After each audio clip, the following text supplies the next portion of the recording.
Yeah, I just thought it'd be kind of interesting to dive down the Milteer rabbit hole because it seems like people have talked about folks related to Milteer and kind of semi in his circle, but not Milteer too much himself.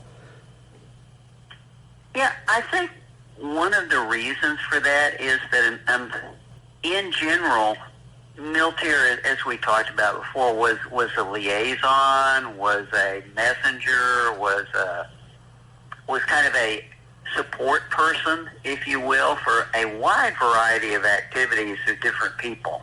I mean, all the way from you can link him to everybody, and from Sam Bowers and the White Knights to Stoner and the NSRP to Sidney Barnes down in the Panhandle and earlier in Miami.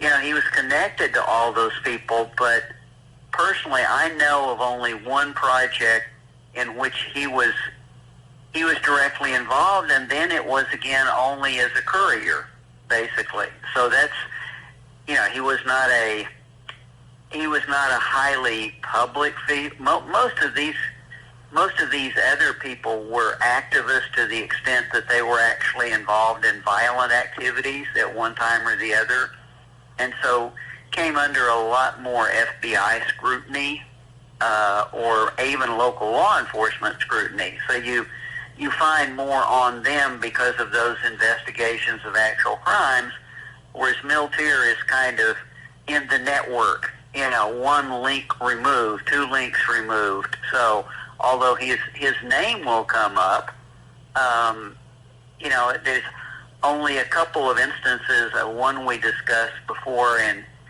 terms of trying to assist in procuring a rifle for an attack on MLK, and then a few years later actually participating in raising money for a bounty on MLK, where you can really tie him to a specific crime and to some extent after the fact, you know. So I think that's one reason he doesn't get as much attention, or there's as much detail available on him as some of the others. Well, maybe you could enlighten me on this, because I've heard of the tape from Willie Somerset, and he mentions JFK in there, and that's where I learned about Milteer. But the evidence you have linking him to MLK and the White Knights, can you go into detail a little bit on that? Yeah, the evidence, actually nobody really linked him to MLK. I mean, they linked him to MLK through the Barnes, the Somerset meeting, basically, and Somerset is the source, and that had to do with an earlier plan to assassinate MLK in a sniper attack, and that's what the rifle was all about. And that's the tape emerges as a very secondary set of comments in regard to JFK from that whole sting operation. The reason for the taping was the rifle. A lot of them Cubans had more bodyguards. It's more easy to get him. Huh? It's more bodyguards and it's more easy it is to get him. Well, how the hell do you figure the best way would be to get him? From an office building with a high mark rifle. You think he knows his markings? Sure he does. Sure he does. And they're going to really try to kill him, huh? Oh, yeah. Get this Kennedy, I'll tell you, it's going to be a hard proposition, I believe. Now, you may haven't figured out to get him, you may have figured out to get him off the building now, but I don't know how them Secret Service, they've never covered all the office buildings and where he's going. Do you know whether they do that or not? Well, if they have any suspicion, they would, of course. But that suspicion would chance right over. They can come up there, take it up there in pieces. Assemble it, take it out in pieces.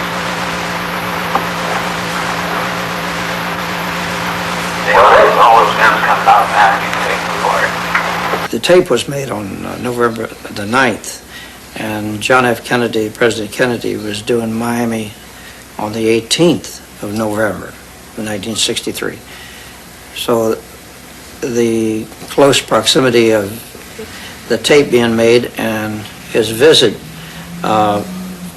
made quite a few changes in the security. They changed the motorcade, and I believe that he was helicoptered, and rather than have a motorcade. Additional men were secured. Everyone was made aware that there may be a problem, so there was a drastic change in the procedures. He wasn't as accessible in this city as he might have been in the past. Boy, if that Kennedy gets shot, we gotta know where we at. Yeah, but you know, boy, that would be a real shame if they do that. There wouldn't be many stone unturned there. Oh, no way. Oh, hell no. And they'll pick up somebody within an hour of that. Anything like that would happen. Oh, yeah. Just do that. Throw the public off. Yeah, that's right. Well, somebody's gonna have to go to jail to get some. So it was a sting that Somerset participated in.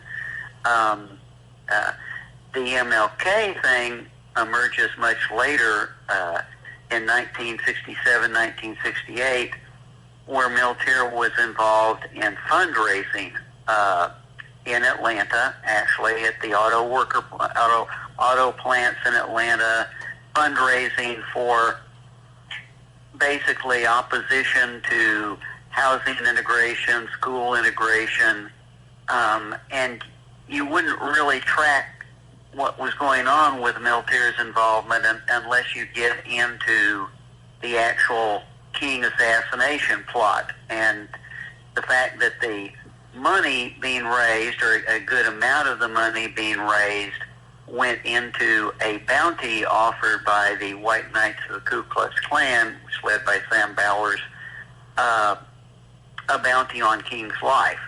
And that's so, unless you get into that particular crime and phase of things, you don't run across Milteer.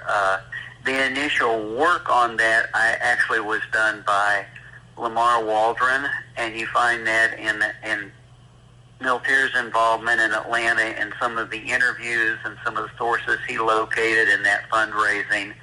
And Stu and I covered it in more detail in the books that we did on the King assassination. Lamar actually ended up visiting, looking at a number of the courthouse records and legal records that were collected when Milteer was being investigated in Georgia, and managed to obtain the right to review some of the materials that had been collected in that investigation. And that's probably one of the only available resources, and unfortunately it's not available online. It ended up in a courthouse in Georgia under seal, and I don't know that anybody has actually managed to get an even look at those records for some time. Partially because Milteer's not a known name, so there hasn't been a lot of interest. But you would find that in Waldron's work. Do you think it would be possible for me to make contact with that courthouse? I've seen that some people will kind of turn records over for photocopy if it's genealogy or something. It's worthwhile. You'd have to. We have not been in touch with Lamar for some time. Obviously the best place would be to connect with him and follow up directly on his work. But he didn't, as I recall, it wasn't a huge challenge for him to get to review them, assuming they haven't been destroyed in the interim, because that's been several years ago. I think it might be a feasible thing. Stu and I did not physically get in to look at them. We had a lot of conversations with Lamar about them, but certainly the first step would be trying to contact Lamar, and he had gone through a patch of ill health and some health problems some time ago, and we just haven't been in touch with him since that time. Well, I hope he's doing okay. I looked a little bit into the FOIA request. I think it was a pre-FOIA type FOIA, and it mentioned that the FBI immediately after went down to Quitman and investigated who Milteer was. When I was down there, I saw no other Milteer graves. I saw a lot of Milton graves, and Milteer said that he was born in Quitman in 1902, and almost in passing, the FBI said, we found no record of him being born here. We've got no record of him going to school here. His father died in 1961 and left the equivalent of $2 million. Do you think that Milteer, I mean, because he was arrested for robbery in 55, was he even who he said he was, or was it a kind of fake name, or? No, he's who he said he was. It's just that I don't think, because he had such a low profile. For example, we discussed the fact that there are some records that were collected that show that he spent some time in Washington, D.C., and even participated in some business activities in D.C., hard to detail exactly how long they lasted.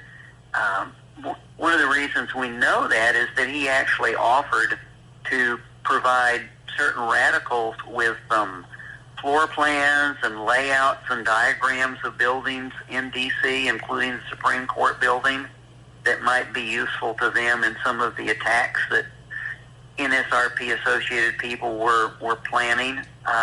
So you would say he's more NSRP affiliated, if he had a group? He was strongly NSRP affiliated, but he's affiliated everybody. He would go to the conventions, the ultra-right conventions, and talk with everyone. And he was invited into all of their off-site meetings. He was so affiliated, may be too strong a word, available to, may be a better word. Basically, he just made himself available to all of them, and when they had something, that he might help with, he was valued as an asset. And you said something the other day that I found very interesting, that back in the day, these groups would be multi-tiered. How the top tier would be conservatives, and below that you'd have the Constitution Party, and below that the NSRP. Can you go into a little bit of detail on how Milteer sort of linked those groups up? Because you mentioned NSRP had rifle teams, but on the surface they just seemed like conservatives. Yeah, and that was intentional. As a matter of fact, they would tell you that. You can Stoner discusses that with various people. I was going to look at my notes again. I really have to refer you to the books, because this is the sort of thing we elaborate on, for example, in The Awful Grace of God, as to how these groups work. And there are people that have spent lots of time studying these people, but it's the sort of thing that it's not simple. Let's put it this way. Yeah, it's name salad. There's a lot of names to remember. For example, the NSRP had what they called inner circles that operated below the level of their what was ostensibly a political organization. But I mean, we're talking about the fact that they also each had their own focus. The Minutemen took the position that the communists had already taken over the country. So that was a political position for them that they espoused, yet they had their own action groups. The Klans had the same assumption, however, their focus were, the fact that atheists had taken over the country. So their action groups were not only focused against, I should say atheists and Jews had taken over the country. Their action groups were focused against not just the blacks, but the Jews. And you will find as much activity, including violence, directed against Jewish individuals. You'll find again they all had action groups that were slightly a bit targeted. But another thing that held them all together were most of the leaders of all of those groups were members of actually a religion called the Church of Jesus Christ Christian, which was headquartered in California, sent ministers all over the U.S., and their ministers were very much racist, anti-Semitic, and they traveled extensively. Not only did they travel extensively, they carried radio tapes of the broadcast of the leader, the minister who was in charge of the movement, and which they used for communications and motivation. But it's hard to parse that. It's a network.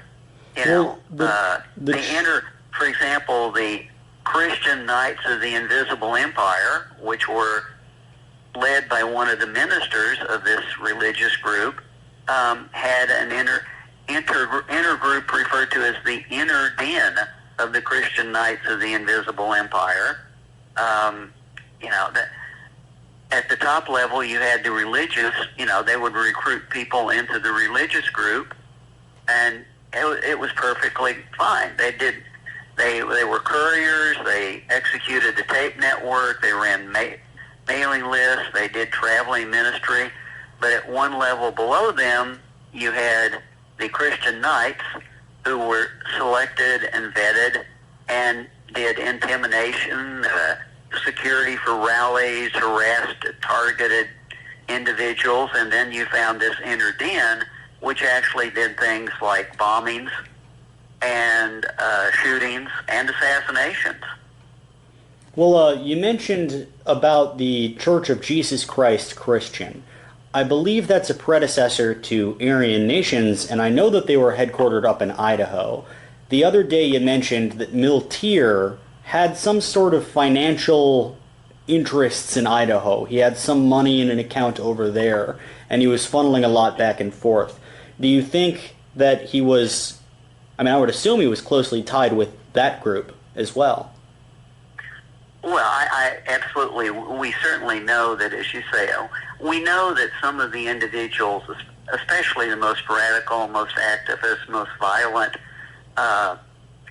people that came out of this group in Southern California, removed themselves to Idaho, as you say, and became the core of what evolved into the Aryan Nations and some other anti-government groups. It was, all of these groups had one common belief, and that is that the government had been taken over by somebody they didn't like and viewed as the villain. So that was kind of anti-government action was the core for everything they were doing, based on whoever their primary villain was.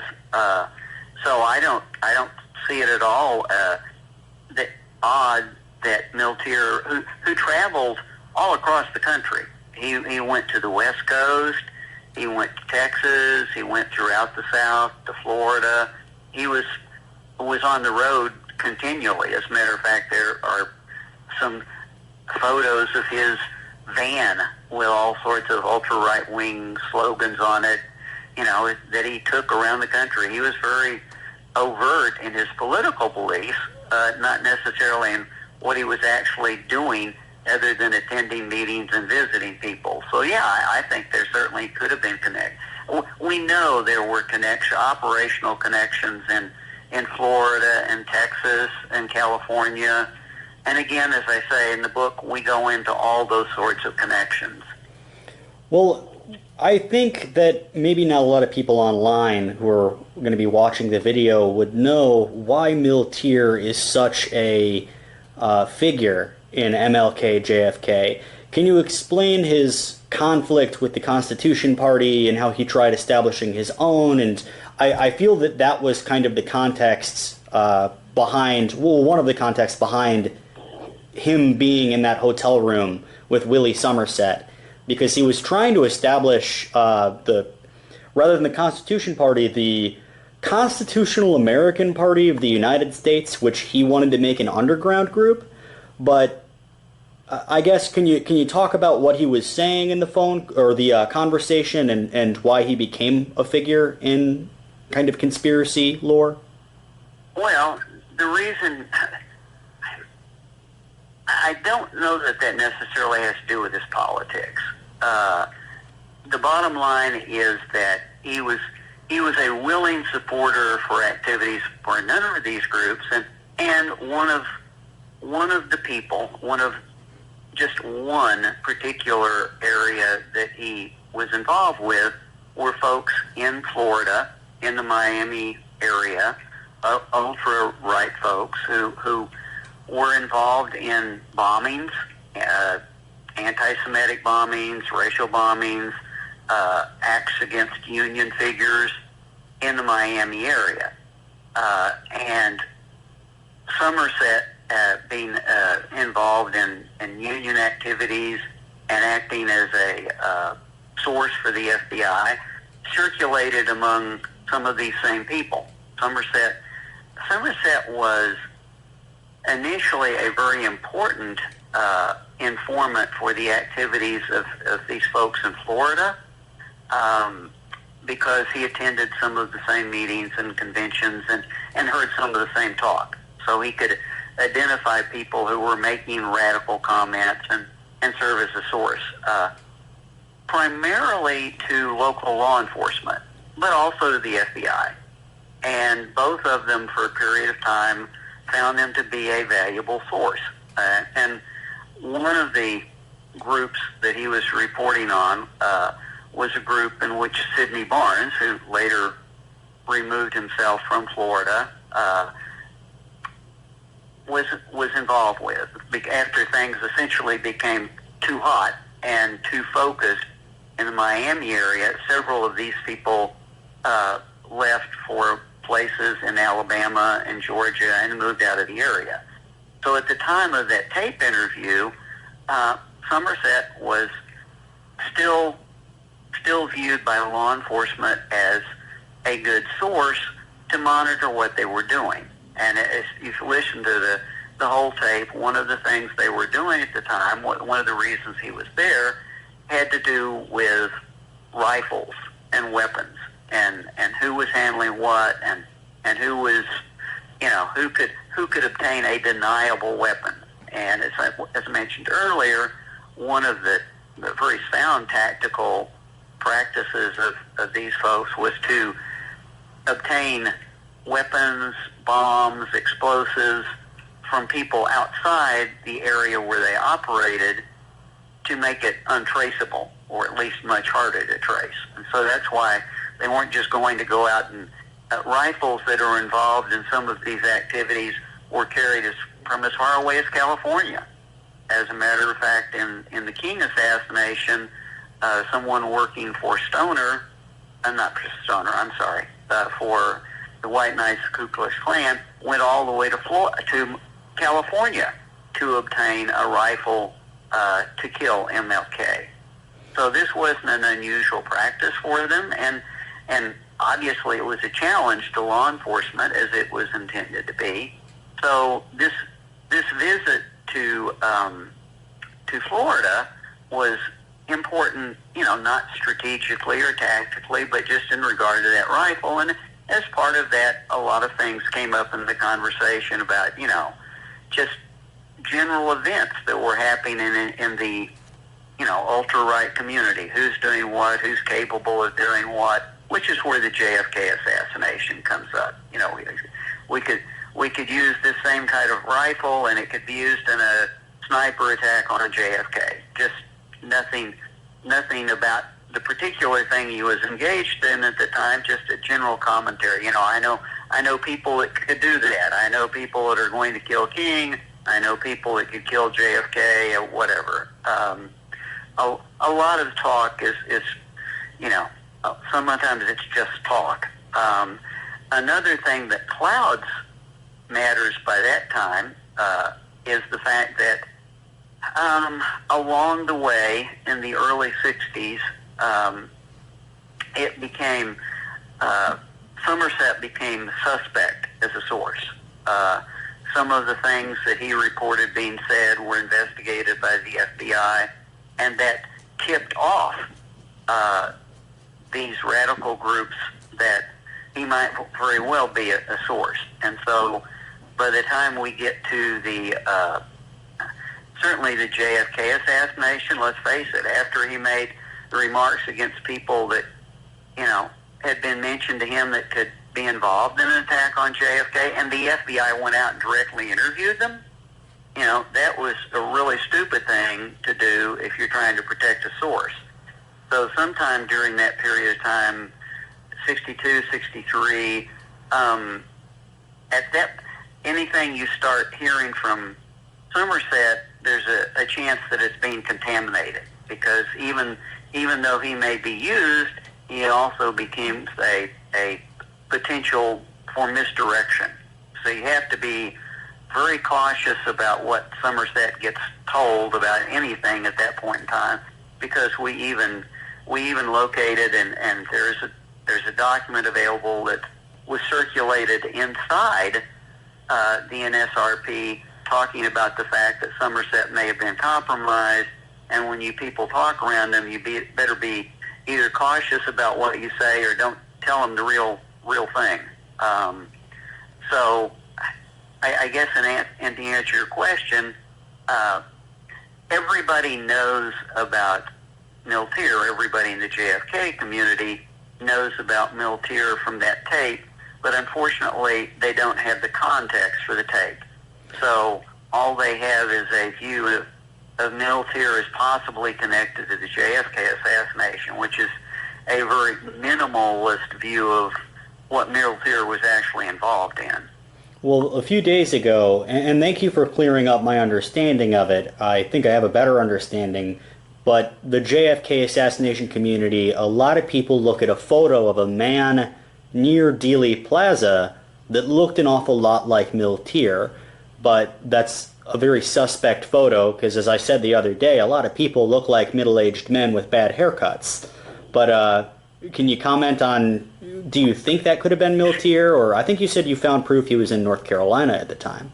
Sure. Actually, Lamar was the one in going through those records that I mentioned earlier, found documents and actually receipts that would indicate, the receipts themselves are motel receipts, that he was traveling in North Carolina at the time of the assassination, which was very common for him. He knew a lot of people in North Carolina. As a matter of fact, that's where he shows up right after the assassination. So it's not out of character. It's pretty consistent. But to get back to that particular question, Milteer, because of that tape, because of the investigations that followed Kennedy's assassination, that tape came up, and the threat against JFK came up, and at first, and actually in the JFK community, there's always a lot of angst about, well, this was reported and nobody did anything about it to protect JFK. Well, the fact is, the conversation and tapes were reported to the Secret Service. They were reported to the FBI. The Secret Service sent the report to Washington, D.C., which that had been the location mentioned in the conversation that was taped. The FBI did go out and interview people that Milteer had named or associated with, and that was really a stupid thing to do in terms of exposing Somerset as a source.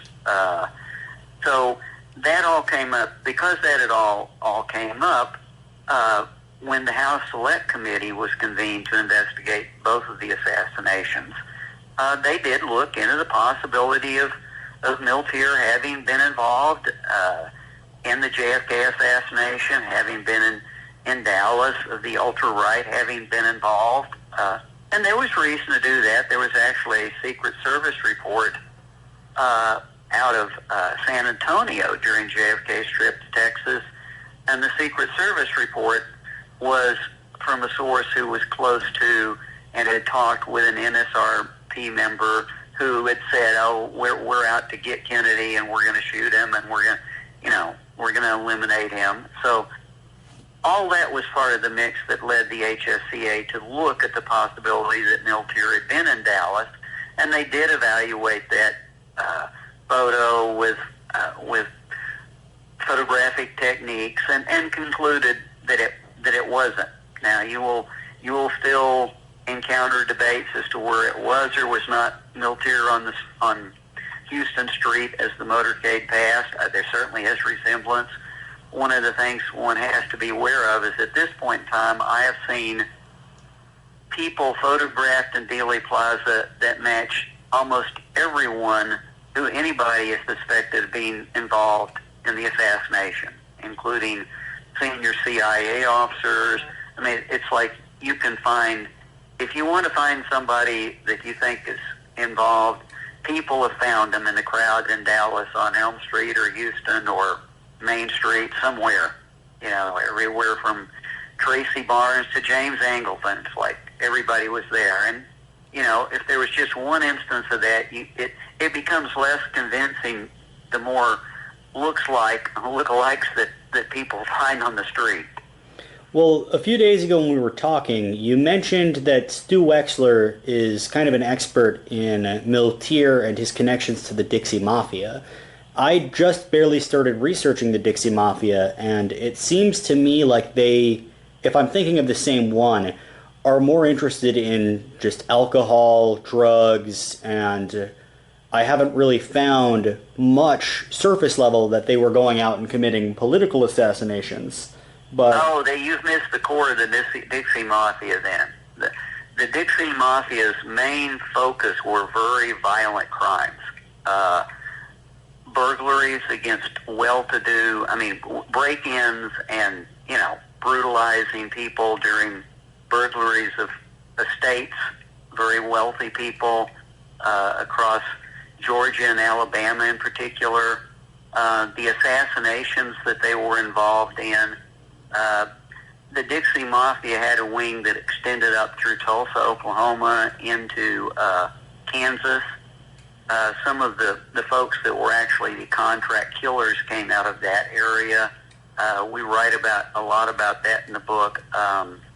The Dixie Mafia was actually investigated heavily by state law enforcement for those type of crimes. So yeah, not that. The Dixie Mafia was operated at two levels. It was not organized like the regular mafia with individuals that were in charge of, particular towns or cities or territories. They actually were a network. And interestingly enough, the way they ran things is they actually had a number of what you would call not safe houses, but motels, bars, roadhouses in particular, which were used to shop jobs. Someone would find a target and actually identify a target that was worthwhile, whether it was a bounty type target or a high-level burglary, and basically recruit people from outside the area. These were referred to as the travelers, who they could bring into the crime, and after they did the crime, then those people would be long gone, and they would not have any history in that area. So when law enforcement started looking, they're not part of the usual suspects. We traced the first contract with the Dixie Mafia to kill MLK in Birmingham. And we traced that connection. It was heavily investigated by the FBI. It actually only didn't come off because the White Knights failed to come up with the cash in hand at the time it was to be finalized. But even the final bounty offer of $100,000 to King was circulated through the Dixie Mafia and through the Dixie Mafia's connections into federal prisons. So yeah, I think not that there weren't minor criminals involved that would, do pickup work, but that's not the hardcore Dixie Mafia. The hardcore Dixie Mafia that we're talking about had sufficient clout so that later in time in the late 60s, they were actually able to contest with Carlos Martello in Dallas over bank robberies and burglaries and that sort of thing within his territory. So, much more than petty criminals. Well, the more I read about the Dixie Mafia, I see mentioned a lot about Billy Sunday Birt. And from what I understand, correct me if I'm wrong because you're the expert, I wouldn't consider them necessarily a specifically political terror group like Milteer was trying to create with his international underground. I would see them as just contract killers. Like, they didn't necessarily have any skin in the game for killing MLK. Yeah, they were just, that's why when you reach out to them, you likely reach out for real serious crime to federal prisons, because these guys, they're not political. They're in it for money and for major crimes. And, in the book, we trace the activities of some of them all the way across the U.S. So no, they were apolitical. It's just a matter of money and whether or not you have cash in hand. And you mentioned a little bit about the White Knights and how they were involved with MLK. What I found interesting is in a FOIA document about Milteer, right after the JFK assassination, he is in Alabama. He comes back, he talks to Willie Somerset and says he's not devoted enough to the cause. He's not violent enough. And that was around the time of the 16th Street Baptist Church bombing. Yeah. That would be disinformation. So, but do you think that that was said? Because you mentioned Willie Somerset. They kind of knew. I think Milteer might well have said it. I don't think he at all believed it was true. He knew what the White Knights were doing better than that. He was throwing Willie Somerset off, it seems like. The White Knights were written up by multiple state law enforcement and federal law enforcement groups as literally being the most violent Klan in the United States, and the most violent in terms of actually not just talking, not beating people up, but actually killing people in bombings and shootings. So, well, I can't swear that Milteer would not have said that. I don't think at all that he believed that. And because I see what you're saying, because he also, even after he said he's not devoted enough, he's in, I believe, South Carolina, talking to two representatives of the White Knights, and he approaches them, and this is where I was reading the FOIA documents, and I thought he might have put a nail in his coffin here. He was trying to get them to agree to help him create an underground group. And these two guys said, so it seems like you've already established this group behind our backs. And I would imagine that Milteer would be a little nervous when these two Klansmen say, hey, you're going behind our backs? Well, we agree, but basically we've got our eye on you. Do you think he made enemies with the Klan like that? I do think that when he got to the point where he became a bit too full of himself. I mean, all of these other groups were already in existence, and they all had very strong radical leaders. They had very violent leaders. I think when he did reach the point where he kind of wanted to be that kind of person, and he was not, by the way, just personality-wise, he was not that kind of person, and he was way too much of a character in one way, if you will. That I do think he would have upset people. And the other reason I think he would have upset people is that he had no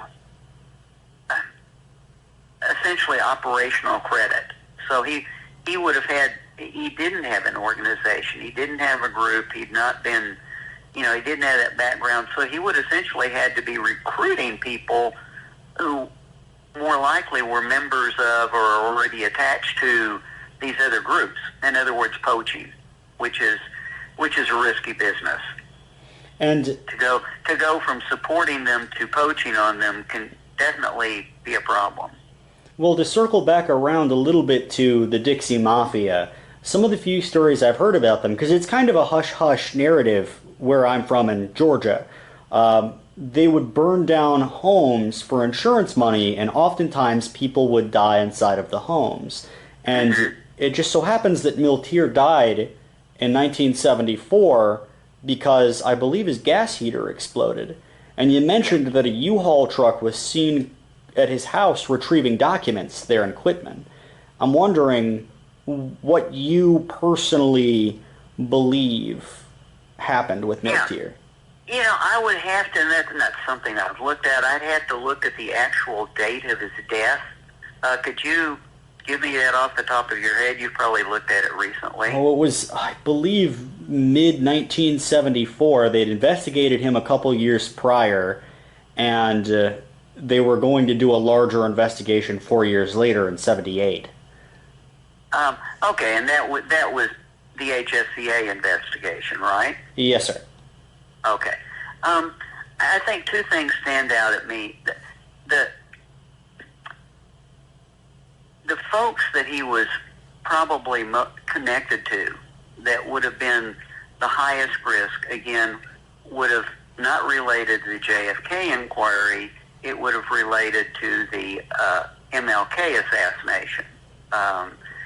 And the people, the White Knights, at that point in time, several of them had already been had been arrested for murders and had been in prison recently. Most of them were still in prison. I don't exactly recall when Bowers came out of prison, but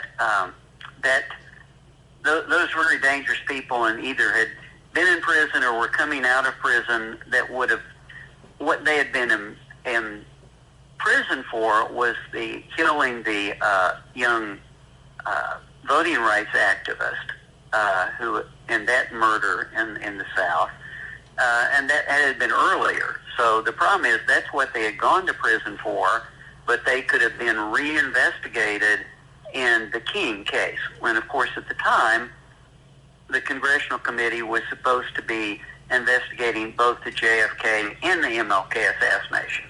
As it ended up, they didn't put nearly the effort into MLK that they did JFK, and really didn't ever complete that, nor did they actually release much of the way of records in regard to that. But it was fairly minimal, but at the time, during their activity, you wouldn't have known that. And I think an interesting corollary is one of the people, Johnny Roselli, who was very likely involved in the Kennedy assassination in a peripheral role, was actually killed after 2 sets of testimony to the committee and scheduled for a 3rd set. Well, if they had gotten close enough to Milteer to suspect that he had actually been involved in the MLK assassination, somebody might have wanted to clean up the loose ends on that one, especially the guys that were just thinking that they were going to be coming out of prison and might, be very concerned about another round of investigations. So yeah, I think it's very possible he was actually, because he had provably collected money and sourced money for that bounty, the White Knight bounty that I mentioned, he would have been a kind of a key to exposing that whole thing if anybody had looked at him in that context, which they did not. Well, I need to go and read your books, but the articles I've seen about your books, I believe they say essentially your theory about JFK, and it's starting to sound this way about MLK, is that it was not a spider web of a plan. It was more or less right-wingers coming together, bumping shoulders, organized crime bumping shoulders, and it wasn't like every general knew and it was a hit by the CIA. It was just a bunch of fellow travelers, and it just sort of happened. Can you explain sort of how you feel that it happened with MLK and how Milteer specifically was involved, apart from just raising money for the White Knights? Well, yeah, in regard to the King assassin, first of all, it was very evolutionary. As I said, the White Knights had White Knights, as violent as they were, as well organized as they were, Bowers was I hate to use the word brilliant, but a studied and very effective tactician. And one of their, basically, even Bowers, he wrote a lot. He was very prolific in his writing and his speeches, referred to their tactics as basically setting on go. In other words, they would establish contacts, connections, assets, resources, and they wouldn't have a very specific plan. When they would just have people in place so that if circumstances arose, he was in the position to give an order to make something happen. When they killed the three young people, it simply happened because those three men got picked up by a local sheriff who was as part of the group and had been part of their network, and he was in a position to kind of advise Bowers, and within a matter of hours, they brought the resources in place so that the sheriff got them released from jail. People were put to tail their car, and people were in place to pull them over and actually execute them. That's the whole concept of setting on go. You don't have this grand planning council, you're opportunist. And the White Knights plans in general like that. The first incidents that we see of the White Knights being involved with an effort to kill MLK, which was a bit more organized, was they actually put out a bounty on King because they knew that King was coming to a city where there'd been a recent civil rights murder, and they knew he would be coming, and they didn't have the resources to do, a sniper attack, and that's when they put out the initial bounty that I spoke about earlier, and that the FBI investigated, and they brought in a Dixie Mafia shooter who operated primarily out of Oklahoma and Kansas. That aborted. After that effort aborted, they themselves tried to organize several attacks on Dr. King, either with bombs or with shooting, and the only thing that actually saved him in a couple of instances were King just by nature often changed his own plans, which thwarted several of their attempts without anyone really knowing except them. Well, by 1967, after the civil rights workers had been murdered and they'd already been investigated, charged, and were about to go off to jail, several of them, they still had a passion to kill King as their primary target, but they had, they were under observation. They were their people were kind of taken out off the board, which is where they turned to Milteer and these folks in Georgia who had been collecting a large amount of money and essentially persuaded them to commit that kind of money to a much improved, not a $10,000 bounty, but a $100,000 bounty on Dr. King. And that was the context for the assassination that finally occurred. So again, it was orchestrated. Milteer's role would have been, again, simply being contacted, approving with other people that he was involved with in Atlanta and getting that money and making some of it available. And we actually ended up interviewing one of the people who unknowingly carried part of that money for the assassination. As it just so happened, the payoff never occurred because James Earl Ray didn't act as according to what his directions were, but that's another story. So again, tying Milteer into it as a principal, no. Milteer was simply a resource that was available for the attack. And these folks in Atlanta had the money. The White Knights did not. If they had not had a source for the money, it wouldn't have happened. But the second time around, they did. Well, I was going to ask, James Earl Ray, where did he fall in all of that? Because I've heard people say he was a nobody, just in the wrong place at the wrong time. And I've heard people say... You really have to read the book. I'm sure he's got a lot of backstory. James Earl Ray was, just to characterize James Earl Ray, James Earl Ray was a low-level career criminal, had been through his entire life. As his own family would tell you, basically his own interest was to, live a life by making money that he didn't have to work for. He was a petty criminal. He started out with things like robberies, everything from grocery stores to post offices. He did use guns in some of those. He was not averse to using a pistol. He had no background with weapons really beyond that. But, because of that kind of career, he routinely ended up in jail and in prisons. And he just became kind of a relatively low-level, hard to even call professional, just a routine criminal. And the upshot of all that is that when the money was raised in 1967, 1968 for this White Knight bounty, it was in one of the prisons where word was being circulated that this group down south in who had a bounty out.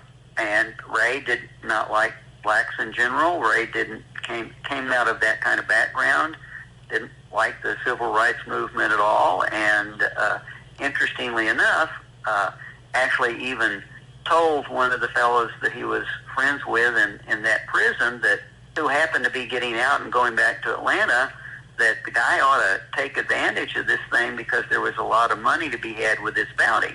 The interesting thing is that a month or so after he had told the fellow that, Ray himself managed to break out of prison, and in the end he ended up pursuing the bounty himself.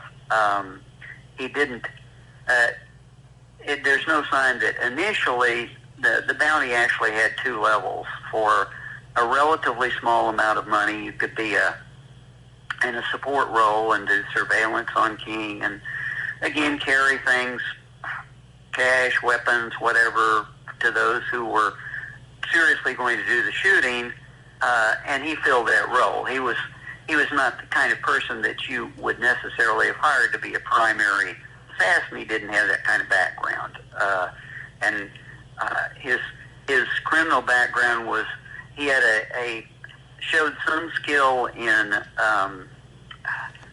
planning and terrible skills in execution, which is why he consistently got caught.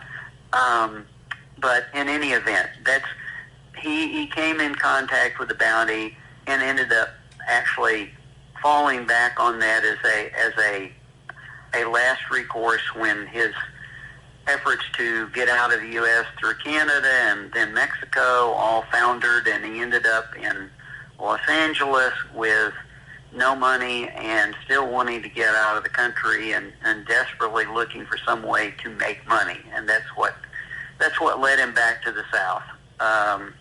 So I'm not sure if that's, again, to appreciate that, you have to dig deeply into his activities, especially his activities during the last couple of years after his prison escapes, to kind of get a handle on what motivated him and what moved him from place to place.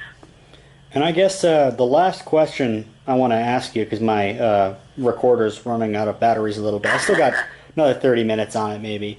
If I were to get somebody from the White Knights or the NSRP, because I've been talking to Edward Reed Fields, what kind of questions would you want me to ask him? I figure these guys, I don't know, they're old enough that they might want to talk, but at the same time I asked Fields, did you know Milteer? And he's like, I've never heard of this man in my life. Stu has had the opportunity to interview some of them who actually, a couple of people who actually broke from the White Knights and were willing to talk a little bit, not about any particular crime, but just about the context of the organization and how violent they were. Nothing relevant to anything that would be incriminating. We have not encountered any of them that were not smart enough, and these were guys that were much smarter than people give them credit for, and much more tactically sophisticated. They would set up, as I said, schemes for deniability. They would trade violent acts across state lines. They would use covers. Every one of the white knights that were immediately suspect in the King assassination, and several of them were, because of threats and activities, all had arranged to have alibis, very overt alibis at the time of the assassination. So I honestly don't think you're going to get anything from them at this point in time. I would find it shocking. They might talk to you. If they talk to you, they'll talk to you about conceptually what they were all about. What motivated you to do this? Why did you turn to violence? This or that? They might give some feedback in that regard, but in terms of their actual activities, I just can't see that happening. Well, it seems like Milteer was very open before he died about telling people, yeah, the Constitutional American Party of the United States is an umbrella group, and I have people within it that form a sort of network that does violent acts. Like, they seem to be open and talking about that, but of course, I've seen the fallout of the Dixie Mafia, and now that the Sun is talking, a lot of those people are going down for murders they committed back in the 70s, back in the late 60s. Yeah. And one of the other things that you have to keep in mind is, as we talked about earlier, Stu Wexler and through his efforts and his class's efforts and his congressperson's efforts, the cold case legislation has been passed. President Biden has assigned people to that activity, and actually a budget is in place for that. Over the last few years, several of the cold cases have been broken, and I would think that would make these folks, again, while they might be even less willing to talk about actual activities now than they were earlier, because some of the distance in terms of legal implications has been removed. And anything that they say right now is actionable for a renewed investigation under the cold case law. That might not take them into court, but it certainly would draw attention to them and might lead to them being reinvestigated, re-interviewed, which, by law enforcement or by committee representative, which they don't seem to like. So, like I say, I think you probably will, with Milteer, willing to talk about organizations, goals, motives, and, why what they were doing they felt was justified at the time. In terms of digging up anything that's actionable in regard to specific acts of violence, I can't see it happening.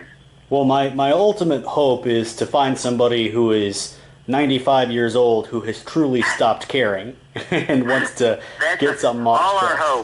All our hopes on all of these political assassinations have trended that way. Unfortunately, it's not working all that well. It seems extremely logical that, people would want to, when they got to this point in life, or somebody would leave a letter with a family, somebody would leave a confession. It just, we want that too much, but drives a lot of us, and so far it's just not working. Well, yeah, I'd imagine if you spend 60 years of your life not thinking about the crime that you took part in, you might start to believe that you never even did it, You'd think like you're an innocent man. And some of them, it's not even exposing themselves. I got to remember that a lot of these people were very tight socially. They were friends. I mean, they're kind of like a band of brothers. So in some instances, and I've encountered this in the JFK assassination, they will not talk, not so much to protect themselves, to protect even the reputation of their friends and families, to protect the families, even if the guys are dead. It's kind of like, who I don't want to talk about this and dig up stuff and have you go talk to their families. That's all said and done. There's just no reason to dig it up, just let it lie. So we tend to think, well, okay,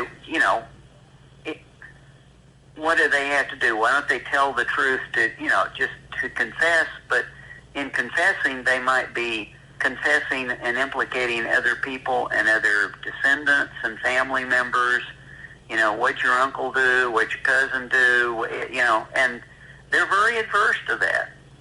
Yeah, I kind of encountered that even because my main interest on YouTube is Wild West history, and I talked to somebody whose grandpa killed a homesteader, and it started like a county war, and he said, "Oh, I don't want to draw a negative light on the Champion family.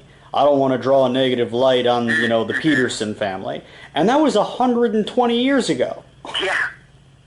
So it is surprising. I mean, when I got involved in this, it seemed so logical that people ultimately would want to share the truth, but yeah, it's even if it's 100 years ago, it's as you say, it can be a family, it can be friends, it can be just like let it lie is the mode. There's no reason to dig that up. It will only quote unquote hurt people who weren't even involved. Why would you want to do that? Go away. Well, when I look at people like Milteer and J.B. Stoner and Bowers, I feel that they are very much, they're serial killers within the framework of a political underground. And so their mode of thinking is probably very different than yours or mine. They probably almost cherish those memories. So, we think, oh, if I had done it, I would want to say something, but I'm sure they don't even want to say it, even if they were the only one involved with it, Well, and the other factor, you're right, is we fail to understand that even at a point in time, decades later, they might well consider a job well done. I have talked to people or know people who, more in regard to the JFK assassination, who were very proud of what they did and are still proud of what they did. And in a couple of instances, they're still proud of what their relatives did. They think it was absolutely the right thing to do. And, that's hard for us to appreciate. I have no doubt that, people that made that sort of commitment feel that they did the right thing and it's defensible. And, why would I expose it? Why? So it's our way of looking at it might be, oh, well, wouldn't you want to confess it? And it's not a confession. Well, I hate to keep drawing you back to things we've already talked about, but you said that Milteer was in Miami a lot, and you mentioned JFK, so it brought my mind back to this. Cuban exiles were a huge thing in Miami, and it seems like Milteer just got 200,000, which is over 2 million today, when his dad died. I can only imagine that he was probably talking with some Miami exiles if he could get past his racism. Well, and that's an interesting way to look at it because I don't see any... Okay. The Cuban exile community, you've got to remember that Cuba has always been very diverse. Some of the primary anti-Castro Cuban refugees were black. I mean, there's a fellow who has a statue in Little Havana for being probably the most active and gung-ho and giving his whole life up for a crusade against Castro. He was black. It was a very integrated community in many ways, especially among many of the exiles. And I'm not sure that Milteer's racism would have led him in that direction. I certainly know that the Cuban exile community did have some connections to the ultra-right in terms of fundraising. Like, they always needed money. And if you had money and, you offered money to them, or at least they might want to talk to you about money. The question remains of how much money that Milteer, there's no particular sign that he ever, he ever became visible as a donor, in funding causes.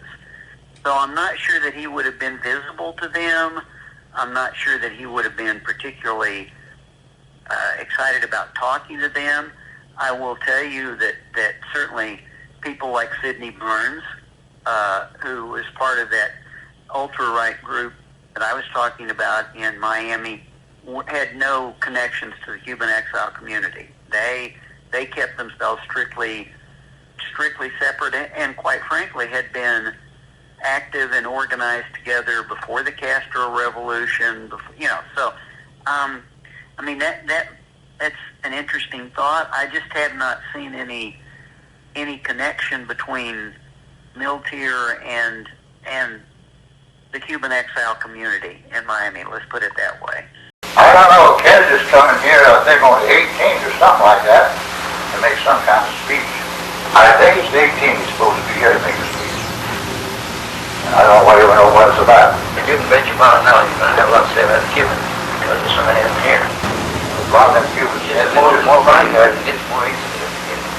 Huh? It's more bodyguards, it's more easy it is to get him. Well, how the hell do you figure the best way would be to get him? From an office building, with a high mark rifle.